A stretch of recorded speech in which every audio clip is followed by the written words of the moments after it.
Harka fuunee akkam jirtu kabajamtoota daawwattoota VTV odeeffannoowwan dinqisiisoo guyyaa addaa isiniif qabannee dhiyaannee jirra. Odeeffannoowwan waliin Ancaalchisaa Gammadaati.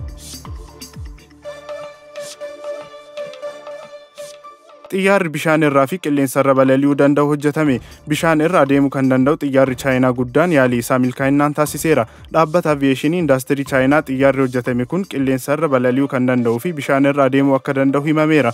Motora afur kan itti suphame maqaa isaa Kunaalong kan kennameef xiyyaarri kun keessattuu balaa ittisuu fi hojiilee lubbuu baraaruu keessatti hojiilee guddaa hojjeta jedhameera.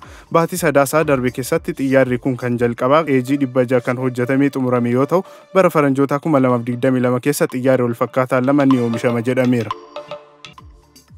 Aappiin Jabanaa jedhamu lammiilee Itoophiyaa fi Eertiraa 65 wal jaalachiise. Aappiin Jabanaa kun hiriyoota lammiilee Eertiraa fi Itoophiyaa afur biyya alatti jiraatan kan tolfame yoo ta'u, xiyyeeffannoo isaa lammiilee Itoophiyaa fi Eertiraa walitti fiduudhaaf kan kalaqamedha. Lammiilee Itoophiyaa biyya alatti argaman jaalalli akka walii ta'an wal qunnamsiisuu, wal barsiisuu akkasumas wal fuusisuudhaaf kan hojjetamedha. Miidiyaa hawaasaa yeroo guddachaa dhufu aappiin jaalalaa kunis namoota jaalalaaf wal barbaadan qofa wal qunnamsiisuuf akka filannootti dhiyaateera. Namoonni 160 ta'an irratti wal baranii wal qorataniiru. Hamma yoonaa Jabanaadhaan ergaawwan jaalalaa miliyoona 1.8 ta'an ergamaniiru jechuun BBC Afaan Oromootu gabaase. Simbirroon dhibbaan lakkaa'aman samiirraa gadi kukkufuun du'anii argaman. Mandara Weels tokko keessatti simbirreen 200 ta'an halkan tokkotti du'anii argamaniiru. Gosti simbiraa cuquliisa akka ta'eef himameef kunniin bulchiinsa Pembrokeshitti kibba lixa Weelsitti du'anii argamaniiru.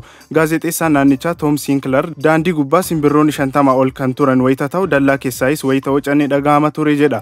Dhaabbanni bineensota baraaru RSPB gama isaatiin simbirreen kunniin tarii bakka itti manneeffamanitti jeequmsi wayii isaan mudateera. Haa ta'u malee sababa taatee kana baruuf qorannoo dabalataan barbaachisa jedhaniiru.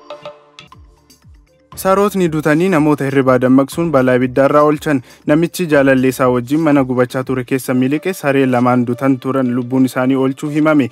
Namichi maqaa isaa Staple Clever jedhamu kun wayita isaan mana isaanii Linkshire Englanditti argamu rafaa turan halkan keessa sa'aatii 8 keessatti abidda eegale. Abbaan Clever akka jedhetti wayita isaan hirriba keessa turanitti sareen tokko haalaan fiigaa dhufeetu sireerra koruun natti dutu eegale.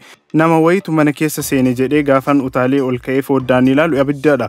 Akka inni jedhutti abiddi qabeenya isaanii guutumatti barbadeessus sagalee saree maqaa isaanii Biirii fi Tiigar jedhamu lubbuu isaanii ooluu himameera. Gosti saroota kanas German Shepherds kan jedhamu wayita ta'u kennaa guddaatu isaan eeggata jechuun BBC Afaan Oromootu gabaase. Egaan kabajamtoota daawwattoota keenya odeeffannoowwan dinqisiisoo guyyaa addaa isiniif qabannee dhiyaanne kana fakkaata ture.